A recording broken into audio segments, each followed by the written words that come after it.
besok sudah dinilai? Atau ini mumpung apakah ini sudah ada, ketersediaannya seperti apa, terus aksinya itu seperti apa, itu aja. Jadi nggak usah perlu takut terkasih gitu ya. Jadi sambil prosesnya berjalan, apalagi yang kata orang BLH, Bapak Ibu, itu aturannya juga baru, jadi memang sama-sama proses belajar. Jadi tetap aja terus lakukan prosesnya. Nanti ketika kami datang dengan tim dari BLH, itu kita memang sambil pembinaan seperti itu.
Google Doc, jadi siswa bisa langsung menuliskan salinan tugasnya di dokumen masing-masing yang sudah tertera namanya masing-masing itu.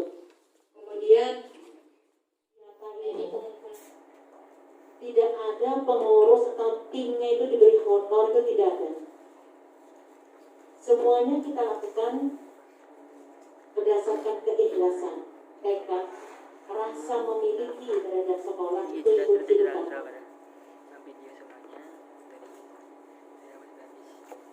Banyak guru yang pintar, tetapi tidak merasa memiliki.